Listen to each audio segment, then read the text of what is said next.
place you've got. My name is Amanda, and if someone had told me that one of the most transformative chapters of my life would start with two simple words, I do, I would have laughed it off. Marriage, to me, was a promise. A promise to be there for someone through thick and thin. A vow to put another human being's happiness beside your own. When I met Mark, I thought he was the one with whom I'd fulfill these promises. God, how wrong I was! The day was perfect. I remember looking in the mirror as I put on the white gown, intricately designed with lace and beads. The reflection showed a happy woman, hopeful and in love. My mother's eyes welled up with tears as she looked at me. "You look beautiful, Amanda," she said, trying to keep her voice steady. "Thank you, Mom. This feels like a dream," I replied, my own eyes mirroring her emotion. The ceremony was set in a beautiful garden, the sun shining just enough to make everything look ethereal. As I walked down the aisle, Mark looked up and smiled, but something in his eyes didn't sit right with me. It was as though he wasn't smiling at me but at a prize he was about to claim. Then came the moment to exchange vows. Mark was charismatic as ever, declaring his promises with conviction. But when it was my turn, and I looked into the crowd of family and friends, my eyes met Elizabeth, Mark's mother. She stared at me with a peculiar coldness, a hint of contempt that chilled me. I stumbled on my words but managed to get through the vows, attributing her gaze to wedding nerves or some intergenerational tension. At the reception, I thought the formalities would dissolve any awkwardness. But Elizabeth was just warming up. During her toast, she managed to articulate each word in such a way that it felt like a double-edged sword. "It's an interesting match," she began, lifting her champagne glass. "My Mark is a special boy, deserving of the very best. We welcome Amanda into the family, hopeful that she will grow into the role she has now taken on." The room clapped, but the air felt thick with unspoken words. Feeling awkward, I looked at Mark, hoping he'd come to my defense, or at least acknowledge the elephant in the room. He glanced back at me, lifted his shoulders in a half-hearted shrug, and mouthed, "Mom will be Mom!" And there it was, the pattern that would define my life for the next few months. Little did I know that this was not just a single awkward event, but a preamble to a constant onslaught. Mark's inability to stand up for me, or even acknowledge the wrongs committed by his mother, set the stage for what became not just a troubled marriage, but a battleground. Elizabeth's veiled insults and passive-aggressive behavior were just the beginning, and Mark's complicit attitude was the invisible armor that protected her. As I reflect on that day, I wish I had understood the signs. But sometimes, the fog of love and hope blinds us to the glaring red flags waving right in our faces. Yet every story has its twists and turns, and I was about to take control of the narrative. The wedding was over, the rice was thrown, and the pictures were taken. Life was supposed to move to its next natural chapter. A blissful, exciting, and loving married life. At least, that's what I had in mind. My house, a charming Victorian with large windows and a cozy fireplace, was the canvas upon which I had planned to paint this next chapter. It was a house that had seen me grow from my teenage years to adulthood. The walls were familiar. They were part of my history. Mark moved in, and for a moment, everything felt like it was falling into place. We laughed, we shared, we loved, but the serenity was short-lived. No sooner had the wedding pictures found their place on the mantel than Elizabeth made her entrance. Her grand, sweeping, uninvited entrance. "Darling, what a cozy little place you've got here," she said on her first visit, her eyes scanning every inch of the space as if looking for something to criticize. I forced a smile and welcomed her, offering tea and snacks. "Do you like it?" "I've spent years making this place feel like home," I responded, my voice tinged with pride. Elizabeth smiled. A facade so plastic it could be sold as a Barbie accessory. "Oh, it certainly has that dye charm," she said. The words were right, but the tone was all wrong. Mark watched our exchange, amusement flickering in his eyes. I turned to him, waiting for some form of support. Instead, he chuckled. "Mom's got an eye for detail. She knows what she likes." Weeks passed, and Elizabeth's visits became more frequent. Each time, she came armed with her repertoire of snide comments and backhanded compliments. "My, are these the curtains you chose? They look so quaint," she said during one visit, her fingers brushing against the fabric as if it would disintegrate upon touch. I clenched my fists to maintain composure. Yes, they were hand-sewn by a local artisan. I wanted something unique for the house. Mark stepped in, but not in the way I hoped. Mom has a particular taste. Being herself seemed to involve dissecting my self-esteem layer by layer, and what irked me more was Mark's laces. Fair attitude, his unwillingness to acknowledge that his mother was planting seeds of discord in what was supposed to be our sanctuary. Each visit was like a storm, coming unannounced, ravaging the peace, and leaving a trail of emotional chaos in its wake. It wasn't just the snide remarks about the house. It was the undermining of my choices, my tastes, my essence. And every time I looked to Mark for support, for a sign that he saw what was happening, he chose to be a bystander in his own life, leaving me to fend for myself in the jungle his mother had created. I couldn't help but think that a home should be a haven, a place where love and respect flourished. Yet here I was, in the house that was supposed to symbolize the start of our new life, walking on eggshells, trying to weather the storm that had swept into my life in the form of my new mother-in-law. With Mark's complacency and Elizabeth's increasing hostility, I found myself wondering if this jungle would ever turn into the sanctuary I had envisioned. It became clear that the real work of marriage wasn't about love, it was about survival. And survive! I would! Time marched on, and although the atmosphere in the house was far from perfect, it was tolerable, at least on the surface. Life has a way of giving you brief moments of reprieve before throwing another curveball your way. For me, that curveball came disguised as a simple piece of paper, my parents' will. Both my parents were aging, and they had always been candid about their plans for the future.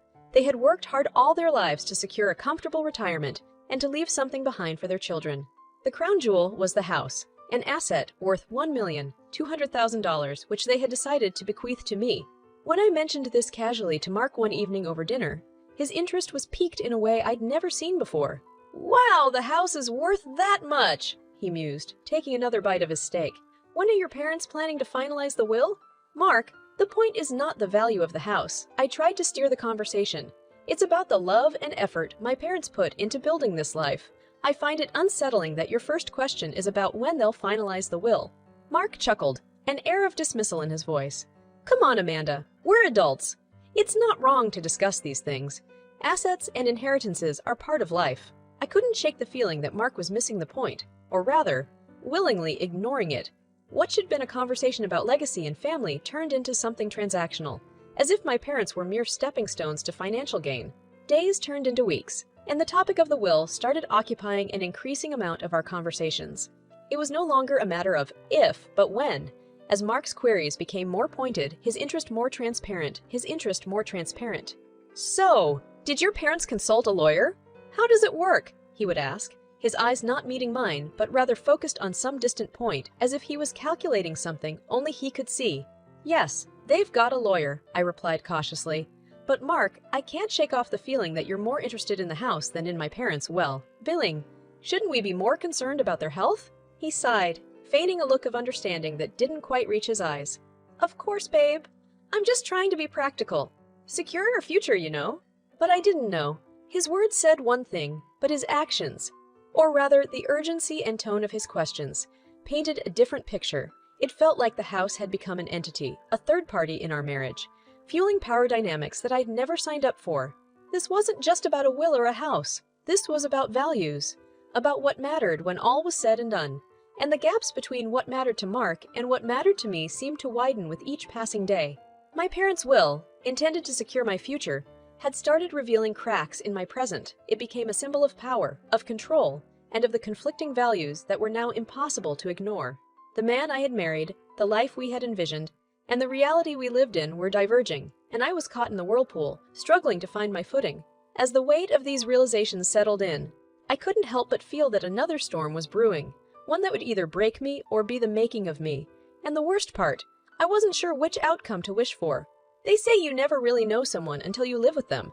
Share your life with them, day in and day out. But what happens when the person you thought you knew becomes a stranger? The home you built together becomes a battlefield, and your sanctuary turns into a prison. You reach a breaking point, a moment when you have to decide whether to adapt or revolt.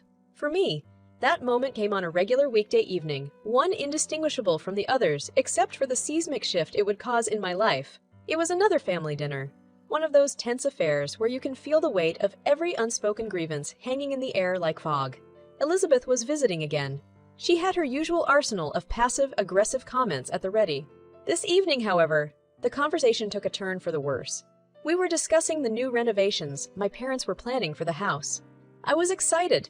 They wanted to add a beautiful garden deck, an extension of the love and labor they had poured into the house over the years.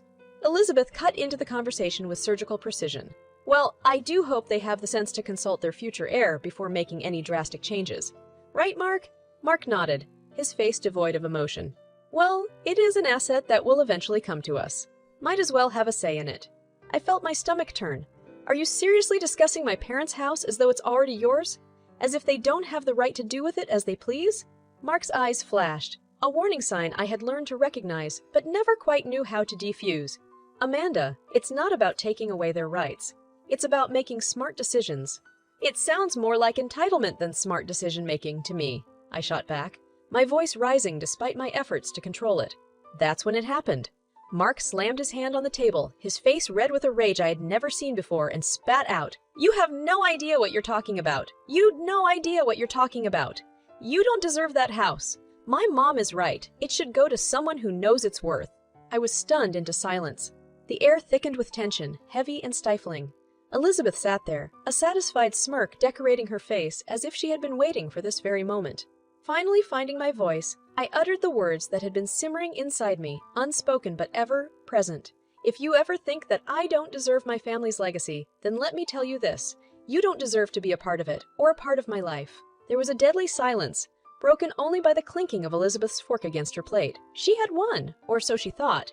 Mark looked at me, his eyes still aflame, but now tinged with something else. Realization, perhaps, or regret. But it was too late for either. The Rubicon was crossed, and there was no going back. This was my breaking point. The straw that broke the camel's back. Whatever love, whatever commitment I had once felt, was now dwarfed by a newfound realization. I was in this alone. My husband, the man who had vowed to stand by me, was now my adversary, and his mother, the puppeteer pulling at the strings. In that moment, I knew that drastic measures were needed. If my marriage was a battlefield, it was time to arm myself for the fight that was coming. And arm myself, I would. They say the truth will set you free, but first, it'll piss you off. Nothing could be closer to my reality as I moved through the subsequent days. The initial shock of Mark's outburst and the blatant entitlement both he and Elizabeth felt toward my family's legacy led me to reassess my situation with newfound clarity. The rose-colored glasses were off, replaced by a stark lens that focused on self-preservation. It was time for action, time to unveil the truth. The first step was to consult a divorce attorney. My marriage was a sinking ship, and I needed to ensure that I had a lifeboat ready for my escape. As I sat across from the lawyer, recounting the tale of entitlement, emotional abuse, and ultimately, betrayal, I felt a strange mix of empowerment and dread. The lawyer looked at me solemnly. Given your situation, you'd have a strong case for a substantial settlement. It's also important to document instances of abuse, should it come to that. I nodded. Thank you.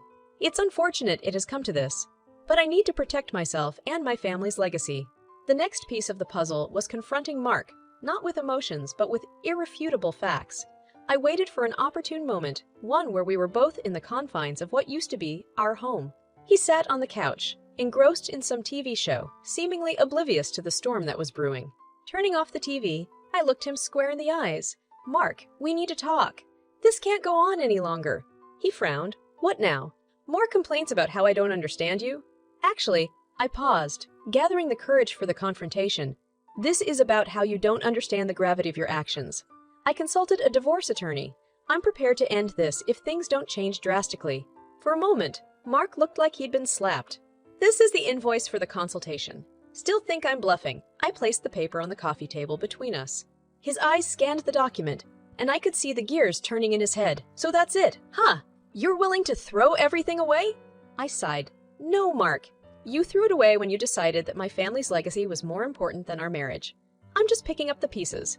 Just then, the doorbell rang, and as if on cue, Elizabeth waltzed in. "It seems your daughter-in-law is contemplating divorce," Mark sneered, still unable to fully accept the situation. Elizabeth chuckled. "Oh, she wouldn't dare." I stood up, facing both of them. "Actually, I would, and I am. Here's where the line is drawn. Either this marriage undergoes a drastic change, starting with both of you respecting me and my family, or it's over." It was as if the scales fell from their eyes. For the first time, they saw me not as an accessory to their ambitions, but as a person with her own will and agency. Whether it was the legal document, the unyielding determination in my eyes, or the dawning realization that their house of cards was about to topple, something clicked. They knew I was serious. Unveiling the truth was a double-edged sword. While it shattered the illusions that held my dysfunctional marriage together, it also set me free. Free from the gaslighting, the emotional abuse, and the soul-crushing entitlement that Mark and Elizabeth had displayed. As I looked at their faces, contorted with a mix of disbelief and realization, I knew that the battle was far from over. But this was a start, and sometimes that's all you need to turn the tide. In the days leading up to the court hearing, I experienced a whirlpool of emotions, anxiety, dread, and anticipation wove an intricate tapestry in the pit of my stomach. But beneath all of that was a thin, unbreakable thread of resolve. It was the realization that I was about to regain control over my life, to claim what was rightfully mine. Mark and I had tried mediation, but it proved futile. The rift between us was an unbridgeable chasm, widened further by Elizabeth's relentless interference. Divorce was no longer a matter of if, but when. And so, there we were, a mere 3 weeks later, in a sterile courtroom that smelled of wood polish and years' worth of legal proceedings. The air was thick with tension, each of us seated with our respective attorneys. Elizabeth was there too, her stern face and unyielding mask, yet I could see a flicker of doubt in her eyes as though she sensed that her orchestrated house of cards was teetering on the brink of collapse. The judge entered, and we rose in unison, an awkward choreography in a theater of life, altering decisions. "Be seated," he intoned, and as we complied, I felt the weight of the moment settle over me. The proceedings began. Mark's attorney, a tall, self-assured man, argued that our marriage was irreparably damaged due to irreconcilable differences, conveniently skirting around the real issues of entitlement and abuse. My attorney countered, stating the facts unemotionally. "Your Honor, my client has been subjected to emotional distress and even physical harm from her spouse, all of which is documented.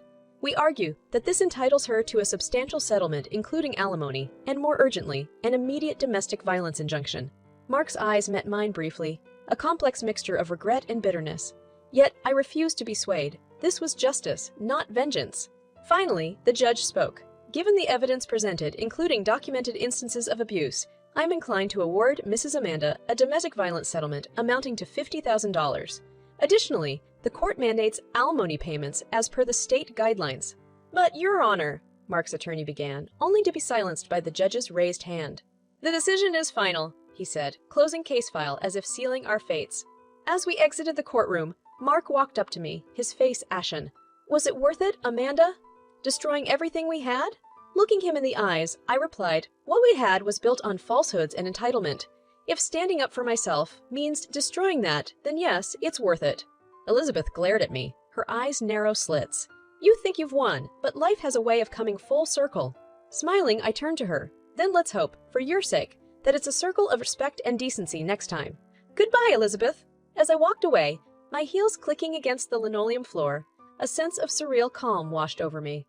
Yes, the marriage was over, but my life was just beginning. For years, I had allowed myself to be manipulated, belittled, and disrespected. But that chapter was closed now. The courtroom had delivered more than legal justice. It had given me my freedom, my agency, and most importantly, the satisfaction of knowing that I had stood up against the tidal wave of entitlement and abuse and emerged intact.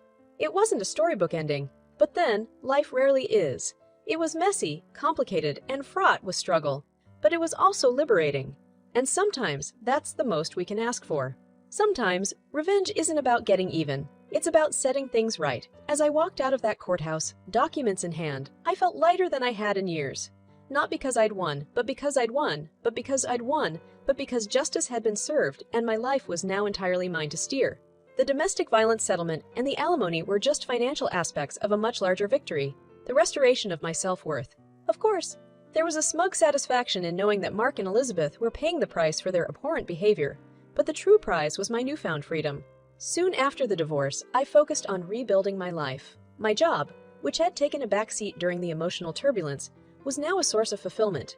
My parents, despite their advanced age, found renewed hope in seeing their daughter reclaim her happiness.